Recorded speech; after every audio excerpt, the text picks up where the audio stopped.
We let our bathtub go too long. It had rust in it, it had deep pitting in it, there were chips. I, quite frankly, thought it was unrepairable. Total Coatings is a family-owned and operated bathtub and shower refinishing company. We've been around since 2006, but we use a exclusive non-toxic porcelain coating that was developed over 60 years ago by a franchise in California. So the product is very well established. We refinish bathtubs, showers, wall tile, countertops, and even sinks. Customers want to know what makes our product different, and that's, of course, the exclusive non-toxic porcelain. We also don't acid etch the surface, so you don't have to leave your home because of noxious fumes. I was completely and utterly shocked. It looked like a brand new bathtub. I would recommend Total Coatings to anybody.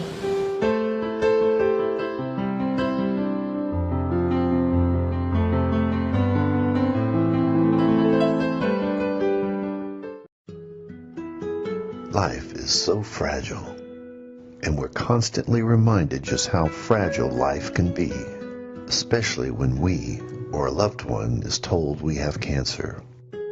Cancer survivor myself, I can tell you, we still feel very alone in this journey. There's a study that's been shown that patients who are socially isolated have a worse prognosis, have a worse outcome than patients who are socially interconnected. Know Buddies for Life is a non-profit cancer support group for those whose life has been impacted by cancer. Humor, hope, heart, and hugs. Humor, hope, heart, hugs, and a whole lot of love. Share this with your friends and family and support this community in every way you can. No one should face cancer alone. I am a chemo buddy for life. We are a buddies network. No one does cancer alone. Be a buddy. And we are all here for you as a community of love. We are chemo buddies for life. And if you've heard 3 words, you have cancer, for yourself or someone else, you belong with us at Chemo Buddies for Life. Healing through connections. Hello, I'm here. Welcome to the Get to Know broadcast. We have a special guest this evening. He's actually a dear friend of mine. His name is Guy Brilando. Very successful gentleman. He's one of my mentors. I really truly love him and his wife. He's given me a lot of information in the past to be able to learn and to grow and just become a better person. And that's why I do these videos, is because I do them for myself. I hope that you enjoy it, because the whole point is, let's learn from the people that have been successful so that we can apply those principles to our life so that, you know, right, we can be more successful ourselves. That's the whole idea, right? I hope you're having a good day. I've got Guy in the studio here. I'm about to bring him in, and I'd like you to give him a warm welcome. Hello, Guy. Hello, Stephen. Awesome. Thank you for joining me this evening. Thank you for having me. I appreciate it very much. You're very welcome. I mean, I am blessed to be able to know you personally. That's really a benefit. You were on this show several years ago. I brought the show back, and we're bringing it to you folks, and we certainly appreciate your time and taking the effort to listen to us. And this show is going out on E360 TV. It's going to be on my website as well. You can certainly watch it on my website. I created this website so that you can get information about what I'm doing. I have the LWN, that is a not-for-profit 501c3, and you can always go back there and watch it, you know, if you can't watch the whole thing right now, but do stay to the end, because you're going to miss something if you just turn it off, all right? All right, so, Guy, why don't you tell us a little bit about yourself? Well, there's a lot to tell, actually. I'm 62 years. I've gotten to live a pretty full life, and I've been very grateful and blessed as a result of all that. my wife and I have been married, I don't know, 33 years, I guess it is now, 30 going on 34. And we live here in Keystone, Colorado. So I just love it. The overall background is I grew up in Chicago area. So anybody that's from the Chicago area, they may be tuning in. Hello. I'm a huge Blackhawks fan, Chicago Blackhawks, as well as the Cubbies. So a lot of people want to know, when you're from Chicago, are you a Sox or Cubbies fan? I'm a Cubbies. I grew up on the north side there. So, and I spent a lot of time just trying to figure out life and what I wanted from life. At 21, I changed careers, or career path, I should say. I've been studying to become a physicist and astrophysicist because my first love was always the stars. And into my third year of the sciences, it got to be a little bit too much for my brain. And I fell into flying the year prior. And so I transferred schools at 21, went down to Daytona Beach, Florida, which I know you're in Florida there, Stephen, and started my career as a professional pilot, joined the ROTC. Again, I was looking for something and I didn't know what it was. And I fell into the Reserve Officer Training Corps there at Riddle, which happened to be the largest all-volunteer ROTC detachment in the country. And I just fell in love with it. I found my calling and eventually became the cadet commander there. Graduated with pretty well and got my first choice of going to Euro-Nato Joint Jet Fighter Pilot Training. And that is in Wichita Falls, Texas. NJET is what it's called, is where they send the elite, the best prospects, if you will, from the U.S., as well as the different NATO countries, to get the very best training in the pilot, become a fighter pilot. So you're pretty much guaranteed a fighter out of that school, which is one of the big benefits of going there. And if you didn't get a fighter, then you had screwed up somewhere along the way. All right. So I went there, I excelled. I got my first choice, which was an F-16. Actually, I don't often do this, but I brought the model because a lot of people don't even know what that is. So this is what I flew. It's kind of hard to see there. Wow. Oh, this is what I flew. There you go. Yeah. For 20 years is what I got to fly that for. Didn't you know? You got shot down, didn't you? Not shot down. I did have to eject.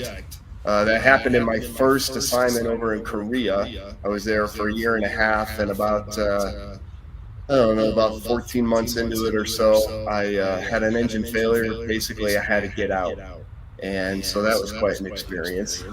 Yeah, and then from Korea, I went to Germany, and that's where I met and married my wife. She's actually a German national, but she has her dual citizenship now, so she's also a U.S. citizen, which is great. And then we went to Italy, and then from Italy, so I was overseas for 8 years straight. It's a long time. Yep. And you come back to the States, which we eventually did back in '97, and we went to Phoenix. So I was in Phoenix. We were in Phoenix for 23 years, a long time in Phoenix, but 10 years in the military there. And as a schoolhouse teaching people how to fly the F-16. So I had a very blessed military career, retired as a lieutenant colonel there. Lots of amazing experiences. Saw some action, over 200 combat hours as well there. But what I really enjoyed the most was teaching. I love teaching the new kids how to fly the F-16 and how to get the most out of it and put them on their own career path. That's wild. F-16, I remember they were flying those out of El Toro, Southern California, which doesn't exist, I guess, anymore. No. But man, that was one heck of a jet, wasn't it? Yeah, it's still flying, and they're not making them anymore, I don't think. The foreign countries, they were still making them after the U.S. stopped buying them for some of the foreign countries, but I don't think there's any production. I could be wrong on that, but I don't think there is right now. But they're still flying them. I mean, the planes that I flew are still flying. It's a relic, and they just keep extending the life of it. One of the things that made it really special is the concept of they were able to upgrade it as technology evolved. and it's one of the first airplanes to ever be able to do that, and they've been able to prove it, and it's still got great value out there in the world, even though there's better fighters now, of course. And then you went on to fly commercial planes. That's correct. So I got out of the military. The airlines industry was never my ultimate goal, if you will. It is for a lot of people that go into flying. They want to get on with commercial airline. I mean, they pay pretty darn good, and the work hours are pretty grand. I mean, it's an amazing industry, but it just wasn't a goal of mine. But I got nearing the end of my career, and a friend of mine gave me some very wise advice. And at that time, Southwest Airlines, you had to get your own type rating, which is you have to spend about $8,000 in order to do this, because they didn't spend that money on their pilots. They wanted people coming there with it already. It was one of the ways that Southwest was able to grow so well and become a major force that it is today. So it's a lot of money, right? I mean, you're getting out of the military, you don't have a job, and now you're going to go drop $8,000 on the certificates, basically, to be able to go try to get hired with Southwest. So I was having this conversation with my friend, his name's Bob, and I'm like, Bob, I don't know what I want to do, blah, blah, blah. I think I want to go corporate, blah, this or that. And he goes, you know what? If I was you, and this guy's very successful, self-made millionaire, and he goes, if I was you, I would go ahead and get the type rating, because it's better to have it and not need it than need it and not have it.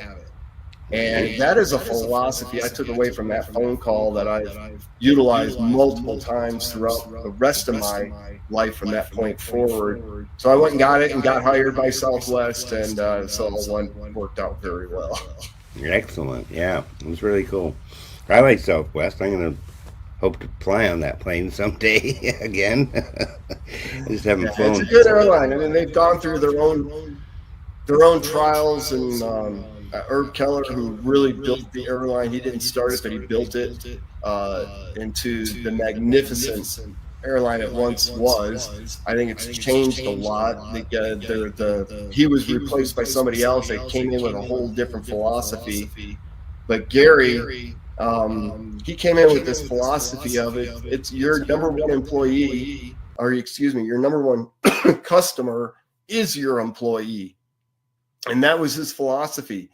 So he bent over backwards, making sure the employees were happy. They wanted to be there. They felt fulfilled. They felt wanted. They felt needed.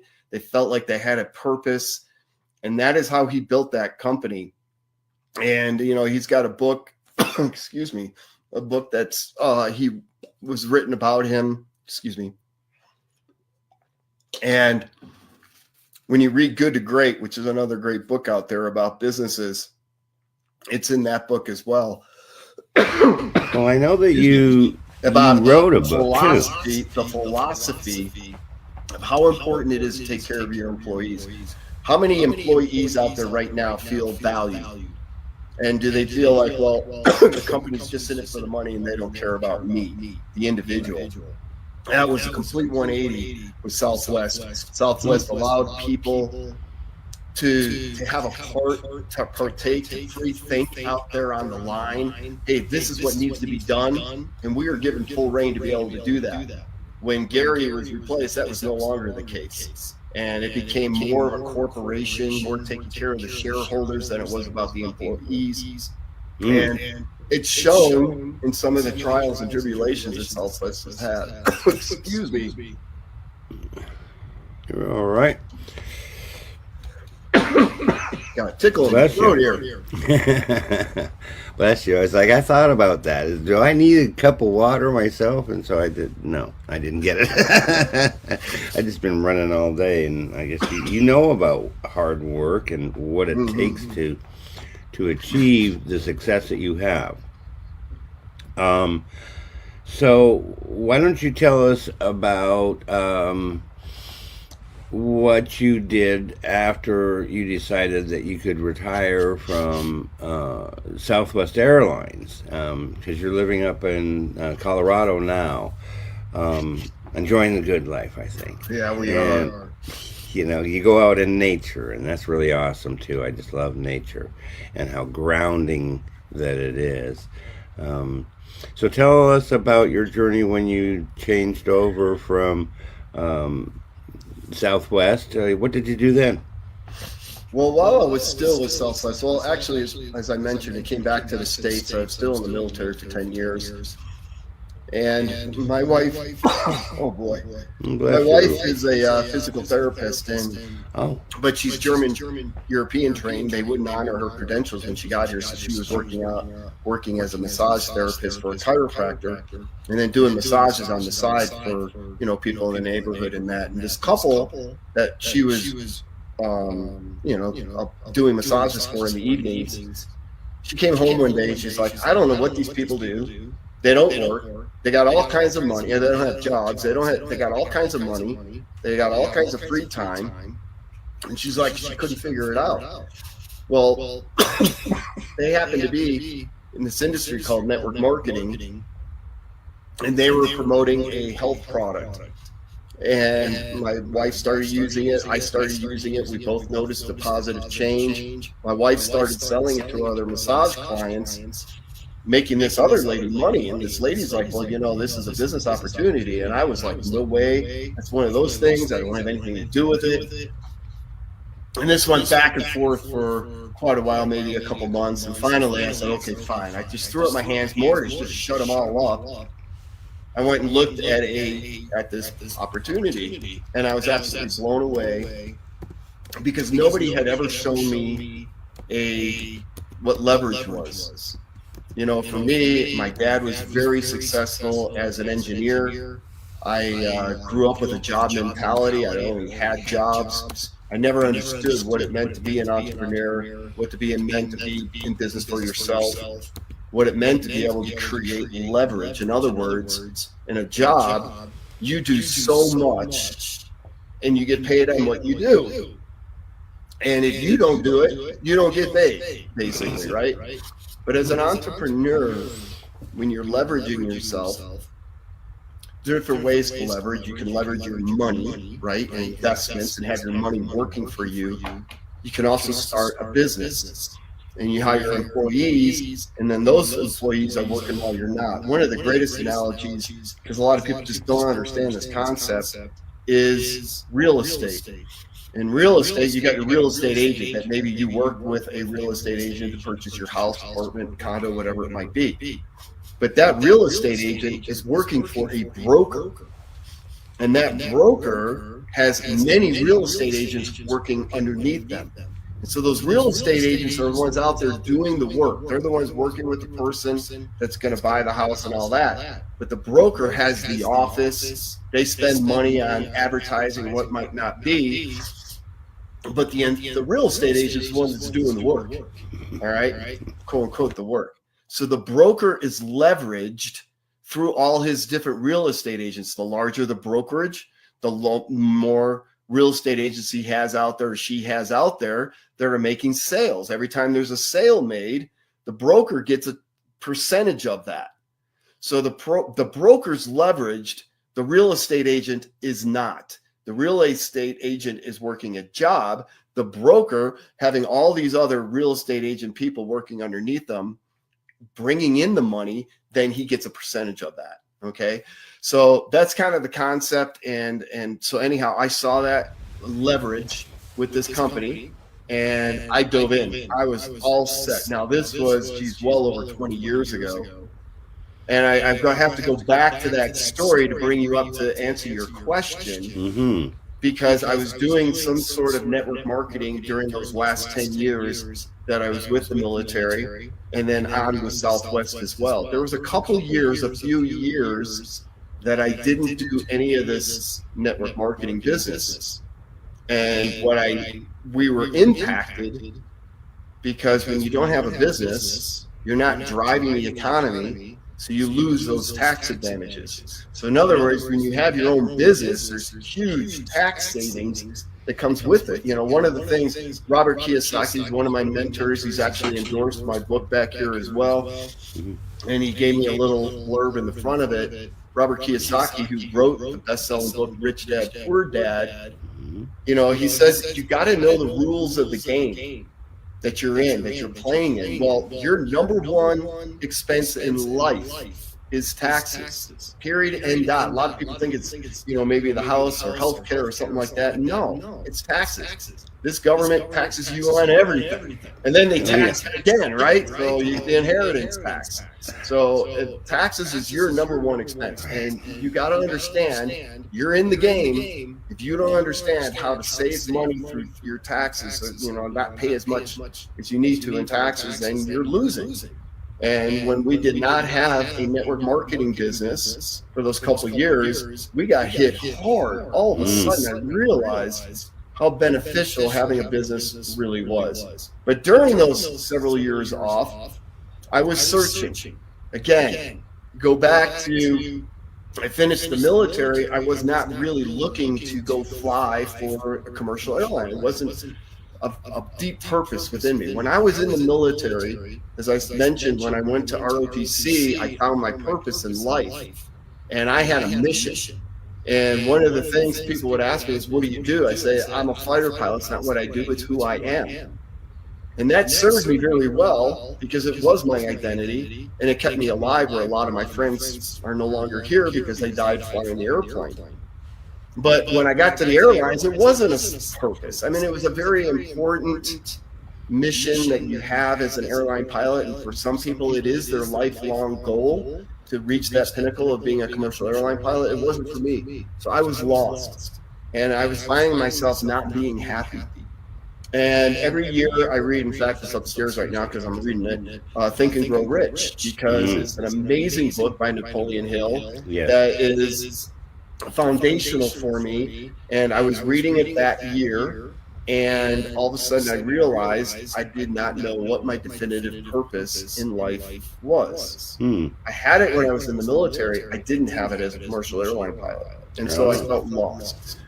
And long story, but I reacquainted with a person I had met once before.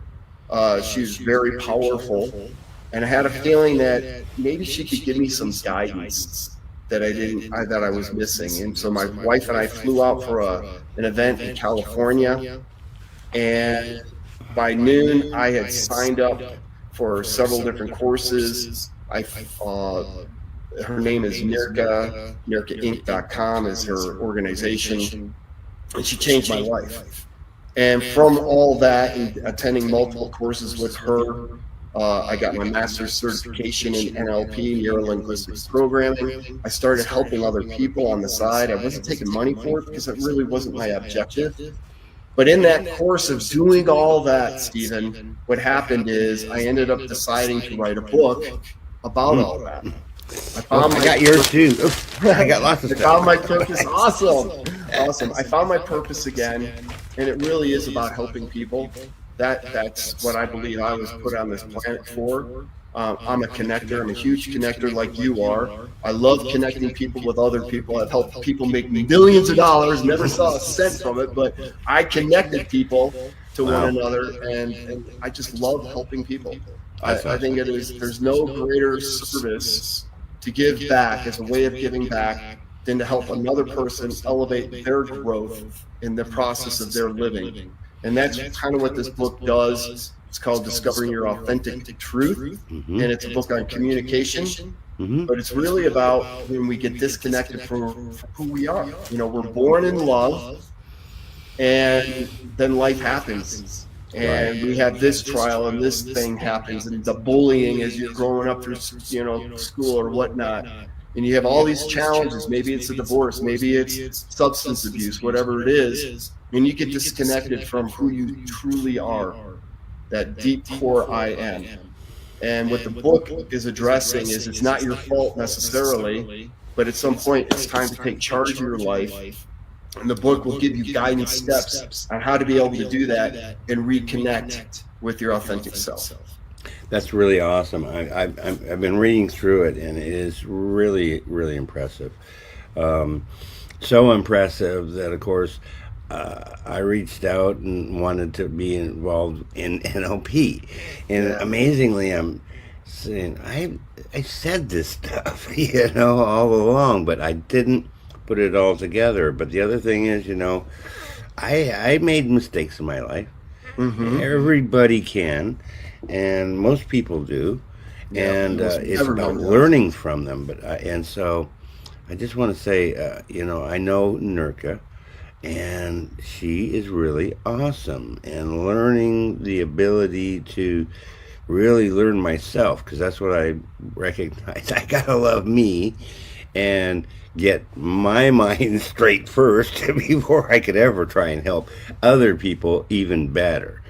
It's really true. I mean, one of the biggest challenges, and this is what I found during taking some of these courses with NERCA, is that we talk about, you got to love your spouse, so you want to love, this, this, that, you love your job, whatever it might be, but we forget the importance about loving ourselves. And this is not an ego thing. This is being so comfortable in your own skin that nothing out there can ever bother what's going on inside. In other words, you have a bad day at work.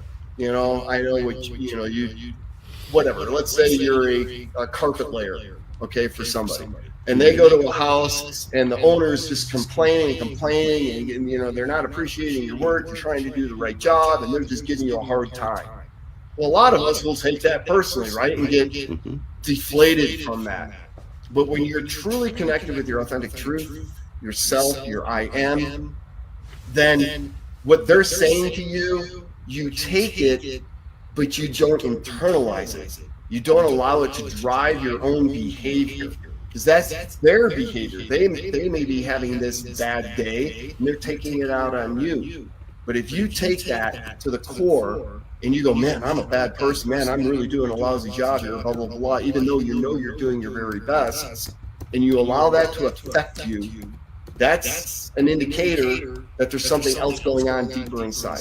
Mm-hmm. But there's a great lesson in the Course of Miracles that states, when you defend, then you are attacked. In other words, if you get into an argument and you're trying to defend your point, but with emotion, you're then allowing that person to attack you.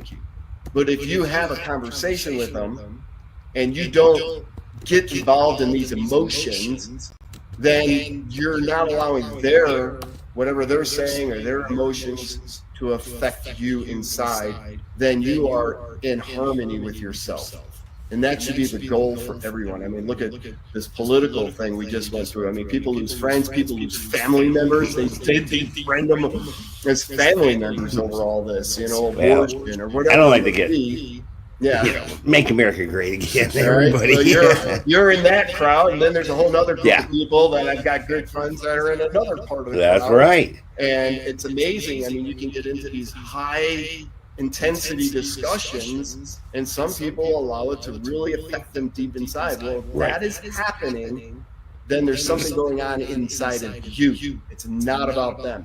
And what's the beauty? Okay, so what's the advantage of understanding all this? Is that you are in control of your life.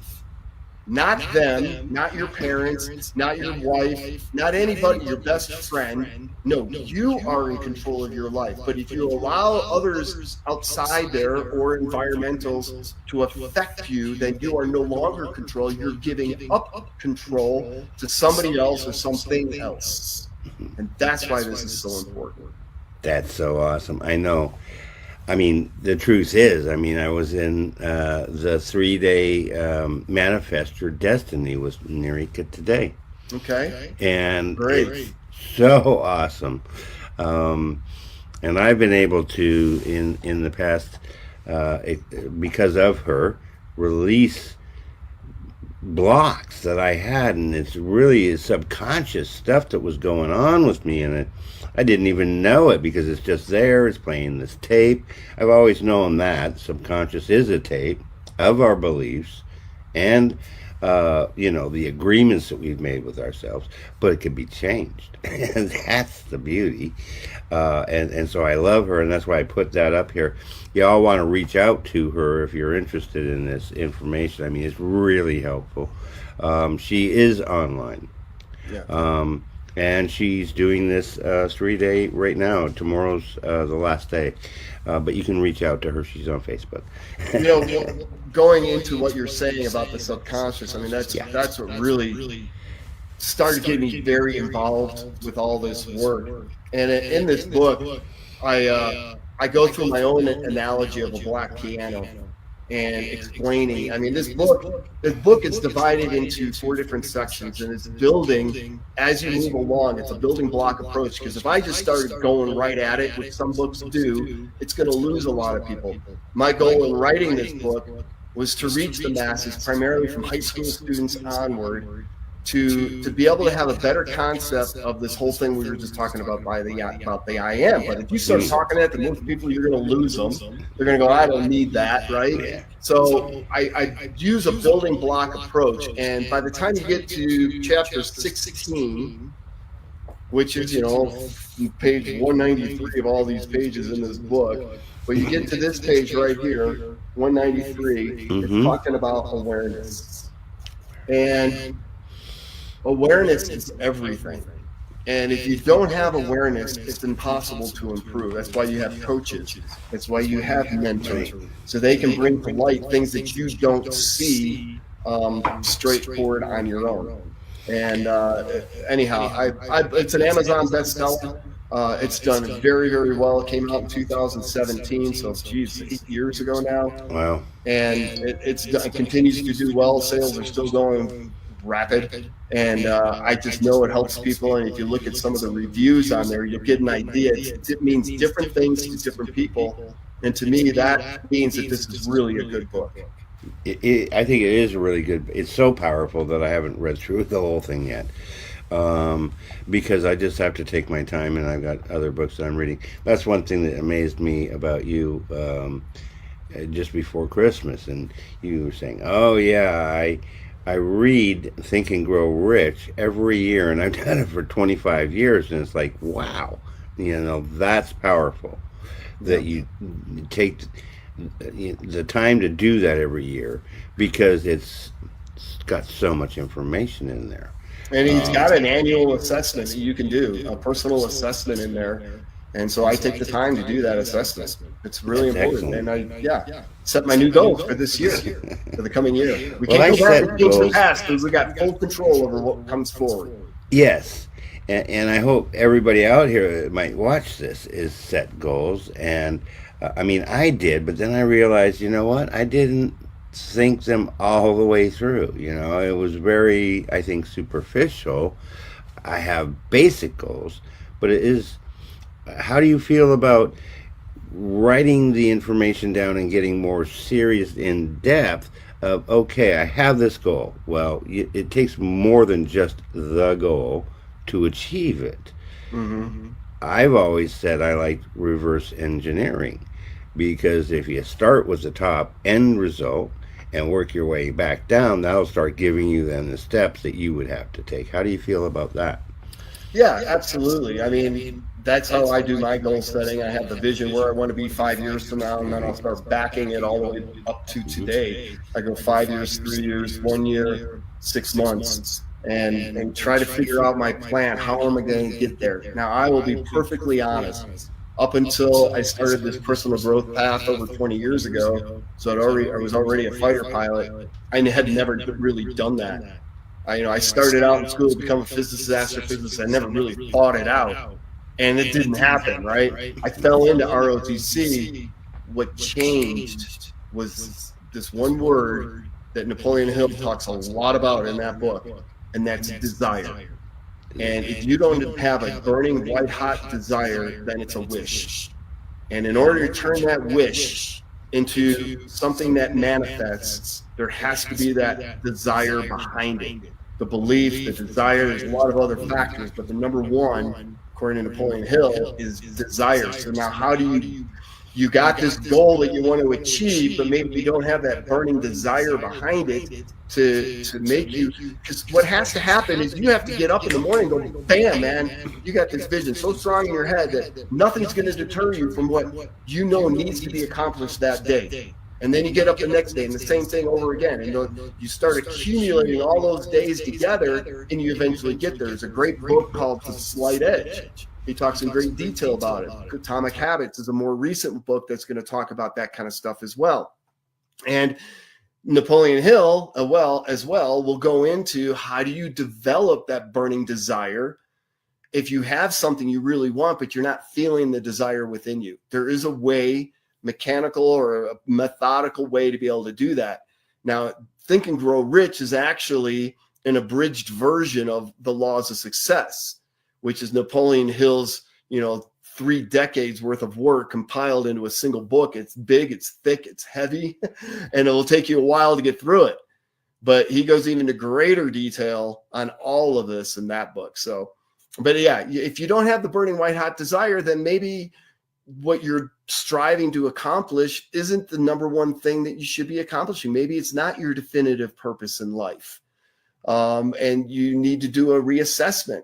And if that's where you are, again, I encourage you to pick up Think and Grow Rich, because he's going to help lay out the plan for you to help maybe find your definitive purpose. For me, I found it through going through these courses with Nirka, and yeah, it changed my life.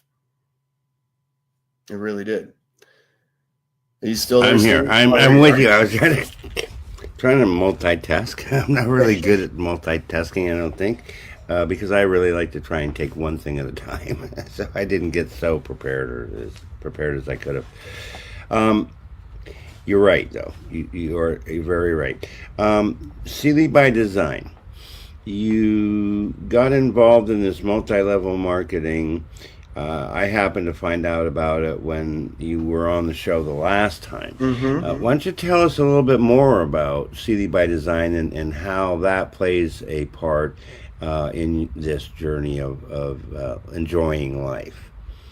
Sure. Excuse me. As I mentioned, I fell into this industry through my wife, who was giving these massages to this couple near where we lived there in Phoenix, Arizona.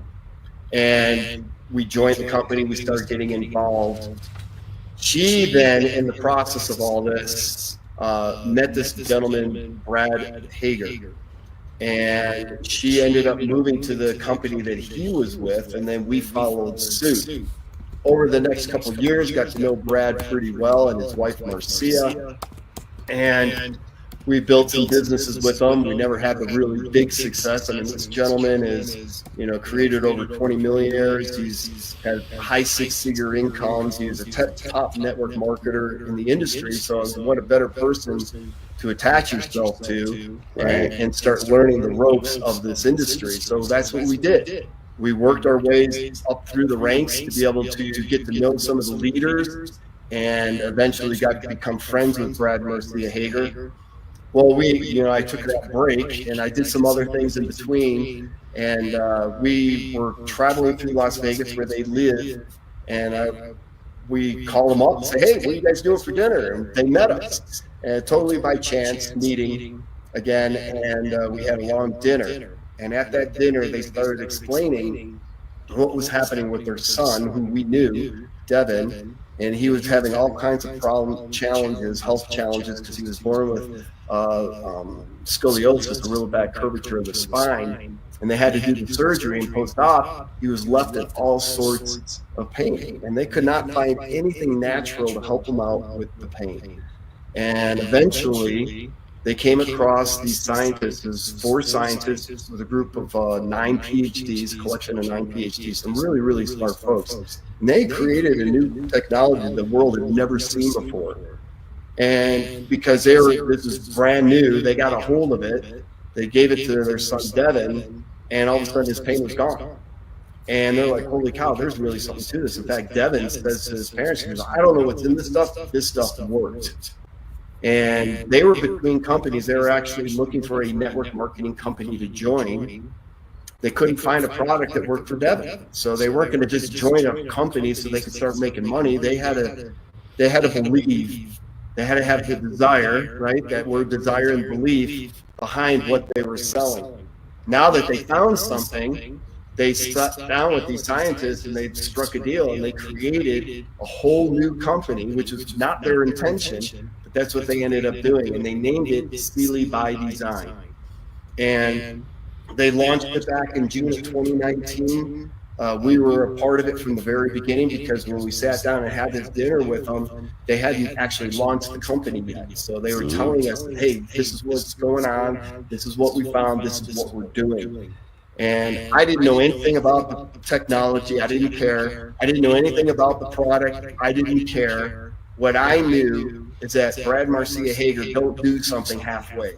That if they're going to do something, it's going to be successful. It's just, I mean, I've been around it for 20 years. I knew their track record.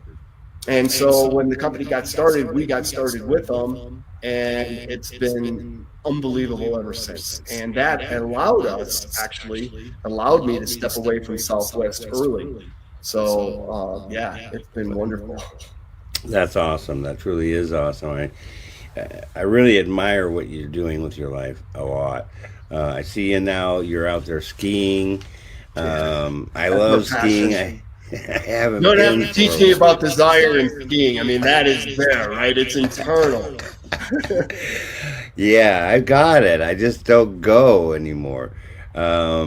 So, you know, you're in a great place up there. I mean, Colorado, you got big, deep snow, I think, right? Right now? Yeah, it's snowing out here right now. Holy cow. It's been a little skosh lately, but yeah, we get some good stuff. Yeah, that's so cool. So, you know, how does family fit into your whole picture here? How does family fit in? I came from a small family. Both my parents are my dad is passed on about 5 years ago. My mom is still alive. She's 94. She's been on this project. This is what it looks like, Sealy Swish.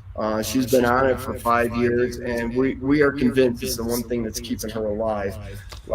It's a pretty amazing product, the testimonies and everything else. Anyhow, so my mom is 94. She's still up there in Chicago. I got a sister, some nieces, and I have a daughter and 2 grandkids as well. They're out in the Philadelphia area.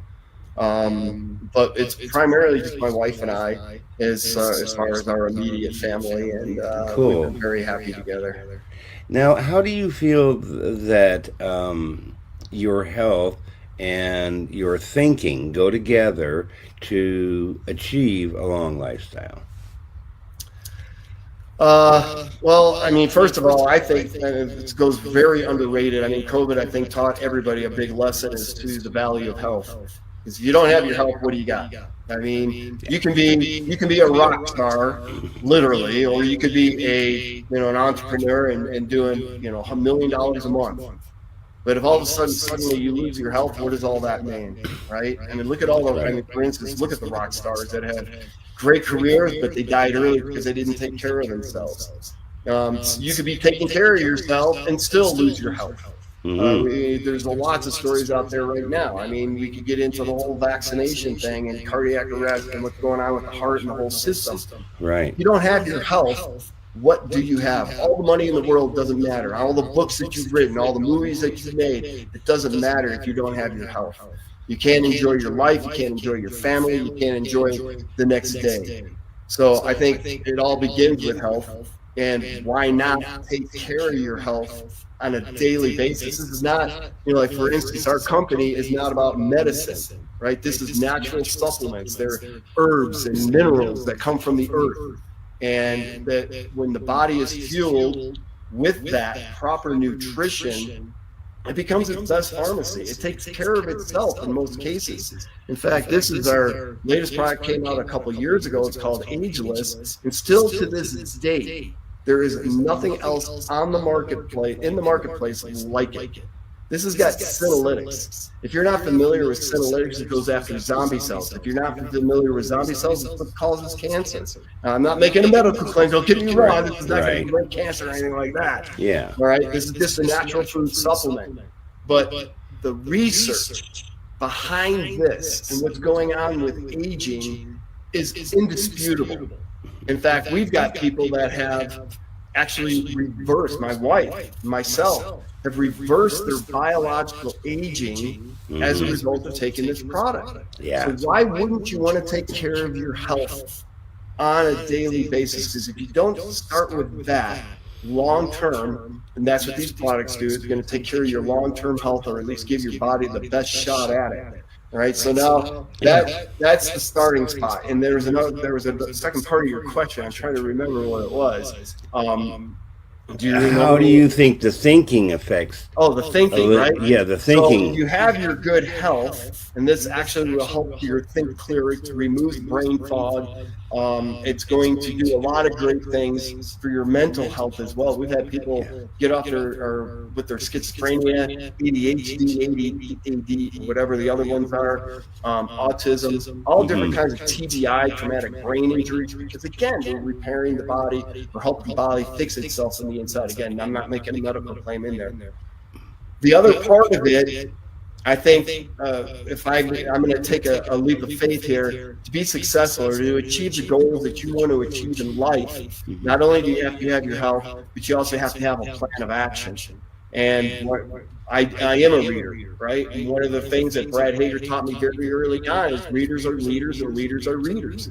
If you want to be successful in life, then you have to start learning from other people that have already traveled where you want to go. So getting the mindset right for success is really important. If you're into gymnastics, read all you can about gymnastics. Read about the coaches that have trained gymnastic coaches or students to Olympic goals and to world-class athletes. That's kind of the concept. So if you're in business, read around your subject area in business. Read around network marketing if you're in network marketing, or people that have become entrepreneurs. What did they do to be able to be successful?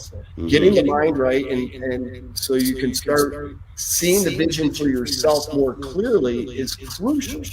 Yeah, I totally agree with that, because thankfully, again, I am sober, completely sober, and that's the feeling is just beyond explanation. It truly is.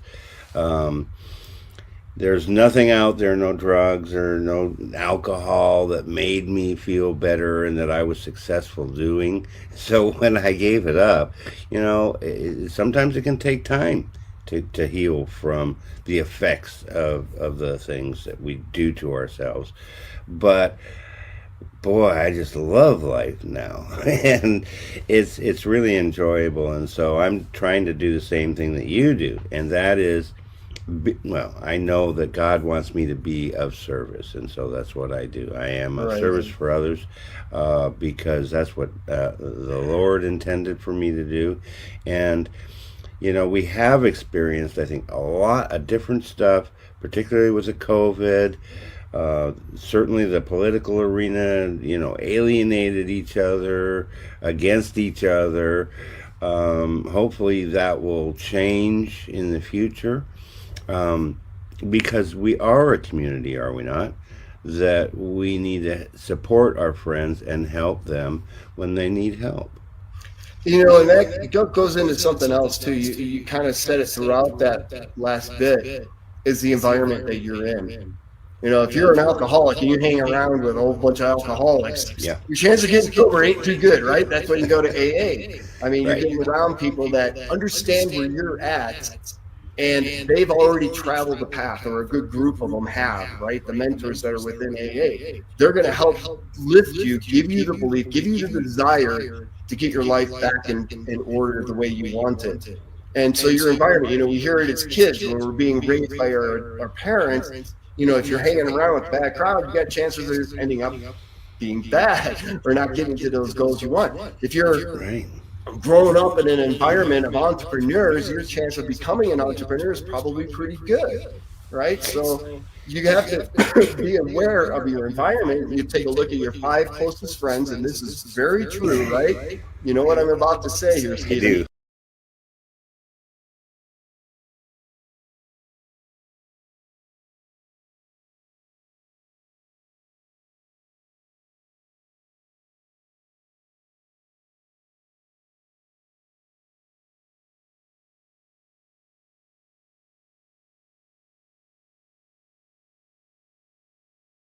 Friends that are going to uplift you and guide you in that direction.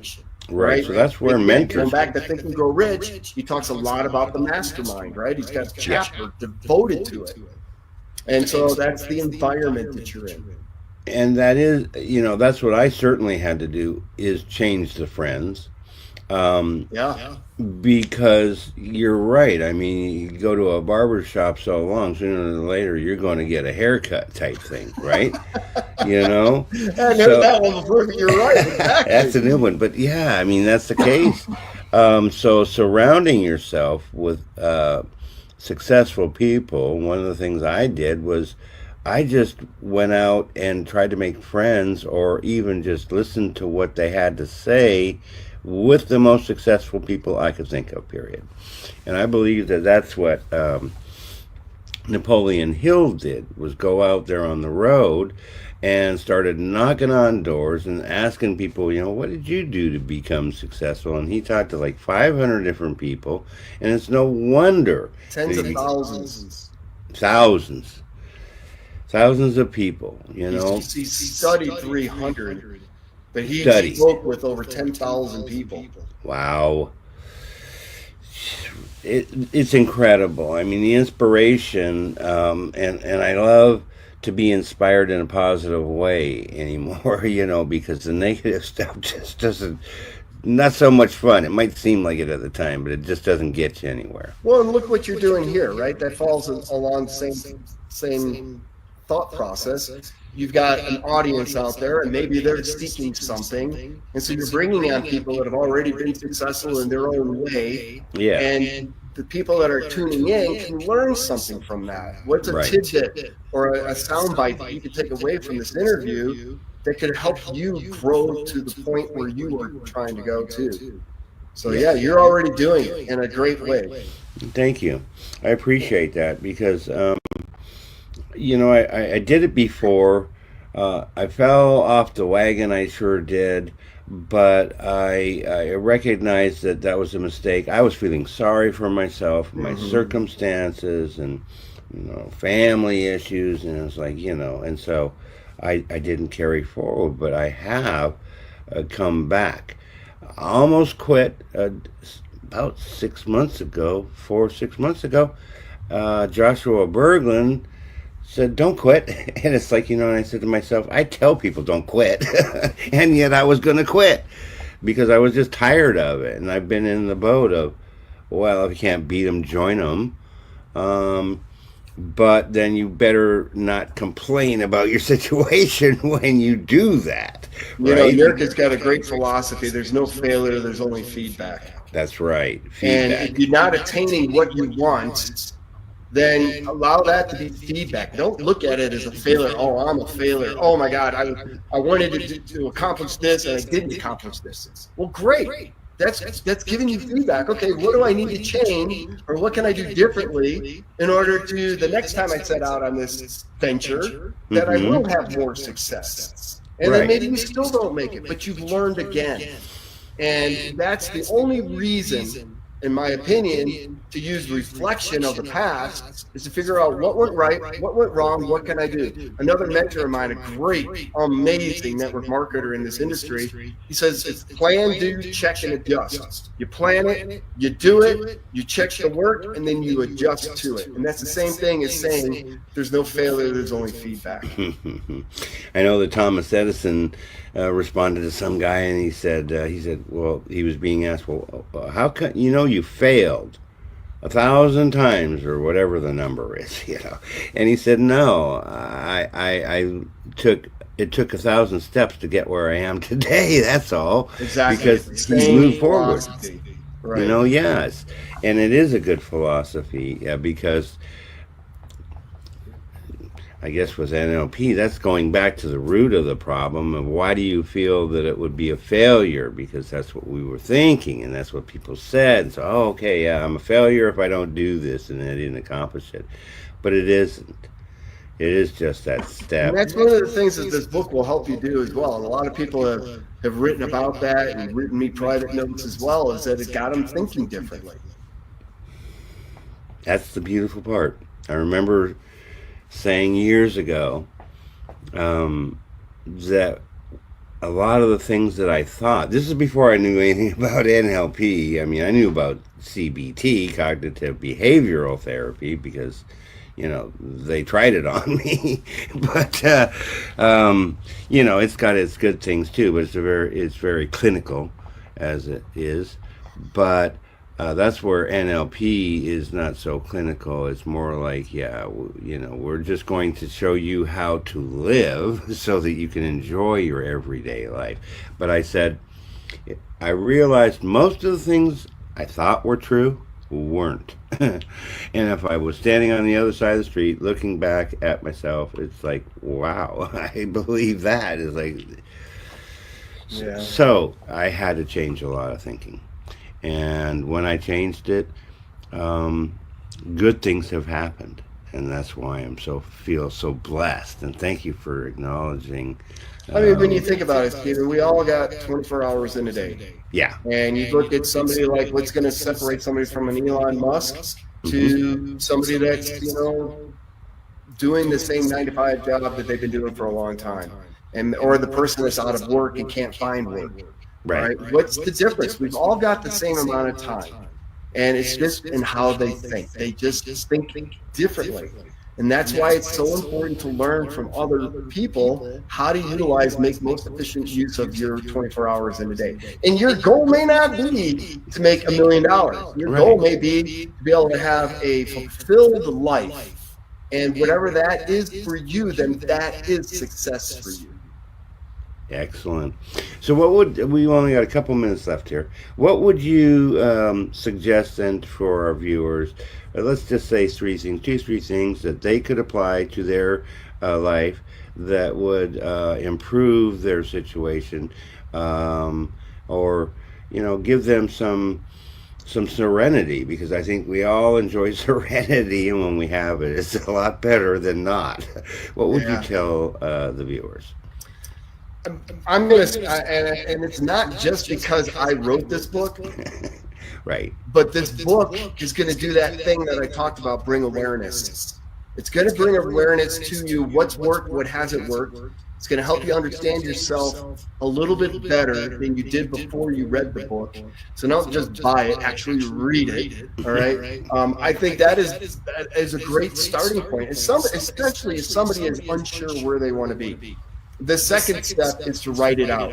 Every oh, I don't have it here. Every single morning, I write out my vision of where I'm looking to go in life. Right now, that is centered around my Sealy by Design business, but it incorporates other aspects of it, right?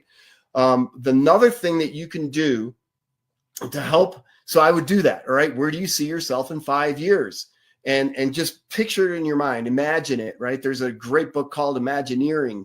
You go a lot of different ways to figure out how to do that. Another thing I would do is start a what did I do right today journal. We're really good at beating ourselves up. We're very poor at rewarding ourselves of what we did well. Maybe you opened up the door for somebody, for an older lady, or you helped somebody, right? Those are things that you did right. Not only right for your business or you're right for your job or where you want to go in life, but just right overall for you, what you did right. That's so awesome. Yeah, I love it. You're such a dynamic person, and I really appreciate you taking time to share with us today. Folks, you can come back. I'm doing the Get to Know show on Monday, and we're going to have Aaron and Veronica. I'm so glad that you came here, though. I dearly love you and Elke. You're wonderful people. You've taught me a lot. Thank you so much. God. Well, thank you for having me on. If anybody would like to reach out to me, I have a website. It's www.guybrilando.com. I'm on Facebook as well, so you can reach out to me through that. And I think I'm on Instagram, but I don't really use that so much. But that's my email is guybrilando@gmail.com. So pretty simple. Excellent. It's going across the bottom of the screen, folks. Just go ahead, reach out to us if you have a question. Ask us. We're here to help you. And thank you, everybody, for taking time to watch this evening. We'll see you all soon. Have a good evening. Awesome. Bye for Good now. to see you on here, Lauren and Rogers. Nice. And thank you, Stephen, for the opportunity. And everybody you else are welcome. Thank you for being here. Right. You have a good day. Thank you, Steve. Bye-bye. You bet.